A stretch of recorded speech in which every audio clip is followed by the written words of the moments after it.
नमस्कार, मैं आपका दीपक शर्मा। भारत के पूर्व प्रधानमंत्री चौधरी देवीलाल की आज 112वीं जयंती मनाई जा रही है। इस मौके पर आज न्यायालय द्वारा रोहतक में सम्मान दिवस समारोह का आयोजन किया गया, जिसमें पार्टी द्वारा अपनी ताकत दिखाकर हरियाणा में राजनीतिक जमीन तलाशने का प्रयास किया गया। रोहतक में आयोजित इस रैली को रैली नहीं बल्कि रैला का नाम दिया गया। लेकिन अब सवाल है, क्या रैली चौटाला द्वारा अपने गृह जिला सिरसा को छोड़कर रोहतक में आयोजित क्यों की गई? कि कोई भी पार्टी अपनी जनशक्ति की ताकत सत्ता पक्ष को ही दिखाएगी, तो इनेलो द्वारा विपक्ष को अपनी ताकत क्यों दिखाई जा रही है? अभय सिंह चौटाला लोकसभा का एक चुनाव कुरुक्षेत्र से लड़ चुके हैं और उससे पहले उनके बेटे वर्तमान विधायक अर्जुन सिंह चौटाला भी कुरुक्षेत्र से चुनाव लड़ चुके हैं और कुरुक्षेत्र में भी अच्छा खासा वोट बैंक चौटाला परिवार का है। हम कुरुक्षेत्र की बात इसलिए कर रहे हैं क्योंकि हरियाणा के वर्तमान मुख्यमंत्री नायब सिंह सैनी कुरुक्षेत्र से ही शासन रह चुके हैं। मतलब ताकत कुरुक्षेत्र में भी दिखाई जा सकती थी और अप्रत्यक्ष रूप से सत्ता पक्ष के सामने भी। रोहतक से वर्तमान शासन दीपेंद्र हुड्डा ने कहा कि अभय सिंह चौटाला किसी के इशारों पर रोहतक में रैली कर रहे हैं, तो सुनैना चौटाला ने भी पलटवार किया था कि वह हुड्डा का गढ़ छीनकर इतिहास बनाएंगे। अब बात करते हैं कि रोहतक में आखिर इनेलो इतना जोर क्यों लगा रही है। दरअसल रोहतक हरियाणा की राजनीति में परिवर्तनशील भूमिका निभाता रहा है। भूपेंद्र सिंह हुड्डा हो या चौधरी देवीलाल, रोहतक हरियाणा की राजनीतिक राजधानी रहा है। हुड्डा परिवार से पहले एक समय था जब रोहतक चौधरी देवीलाल का भी गढ़ माना जाता था और रोहतक में दाग जमाने का मतलब है जाट लैंड में वोट बैंक के लिए प्रतिस्पर्धा शुरू करना। रोहतक की राजनीति का असर साथ लगते जिलों पर भी पड़ता है।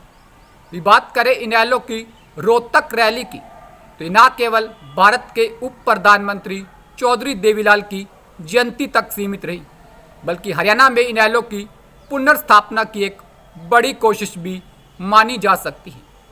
यह रैली खास इसलिए भी थी क्योंकि हरियाणा के पूर्व मुख्यमंत्री ओम प्रकाश चौटाला के निधन के बाद अभय सिंह चौटाला का पहला बड़ा शक्ति प्रदर्शन भी था।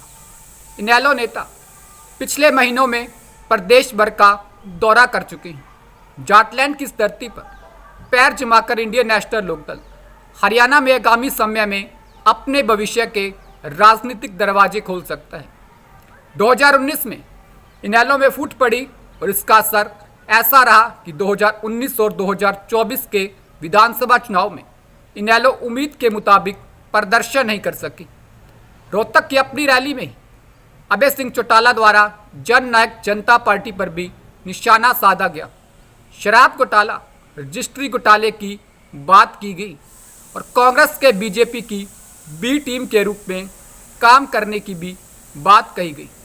रोहतक यह सम्मान दिवस रैली अभय सिंह चौटाला के लिए न सिर्फ एक आयोजन बल्कि हुड्डा के गढ़ में पांव जमाने की कोशिश, ताऊ देवीलाल की विरासत का सहारा और बीजेपी सरकार के वर्तमान विधेयकों पर सवाल उठाने जैसे मुद्दों को हथियार बनाकर यह संदेश देना चाहा कि चौटाला परिवार की राजनीति आज भी जिंदा है। 2029 की ओर बढ़ती रणनीति में रैली एक बड़ा दाव ही नहीं बल्कि शायद सबसे अहम भी हो सकती है। राजनीतिक विश्लेषकों का मानना है कि अभय सिंह चौटाला का असली लक्ष्य 2029 है और उनका फोकस फिलहाल संगठन को मजबूत करने और जनता के बीच भरोसा जीतने पर है। जाटलैंड में पकड़ बनाकर इनेलो सबसे पहले बीजेपी और कांग्रेस के विकल्प के तौर पर खुद को रखना चाहती है। अभय सिंह चौटाला वो नेता हैं जो अपने बेबाक अंदाज के लिए जाने जाते हैं। उनकी राजनीति में सीधी और सख्त बात करने का अंदाज उनके समर्थकों को आकर्षित करता है। हालांकि उनका रूखा व्यवहार कभी कभी लोगों को खलता भी है। उनके करीब से जानने वाले लोग कहते हैं कि अभय अपने वचनों के पक्के हैं। लेकिन बात करें इस रैली के बाद की चुनौतियों की, तो जाट बेल्ट में अभय की एंट्री आसान भी नहीं होने वाली है। इस बेल्ट में हुड्डा का मजबूत संगठन और बीजेपी की रणनीतिक पैठ इनेलो के सामने एक बड़ी चुनौती रहेगी। इसके साथ ही इनेलो की पिछली प्राज्यों ने भी उनके कार्यकर्ताओं का मनोबल कमजोर किया है। इसे दोबारा जगाना भी आसान नहीं होगा, लेकिन संभावना यह है कि जनता पारंपरिक दलों से नाखुश है और चौटाला परिवार की विरासत और अबे का बेबाक अंदाज उन्हें इस क्षेत्र में लोकप्रिय बना सकता है।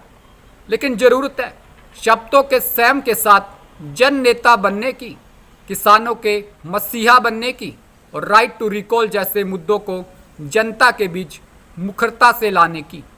अब आपको क्या लगता है कि इनेलो की इस रोहतक रैली का उनकी आगामी राजनीति और अबे सिंह चौटाला की राजनीति पर कितना असर पड़ेगा और क्या उनके राजनीतिक बदलाव का प्रारंभिक बिंदु साबित हो पाएगी रोहतक रैली?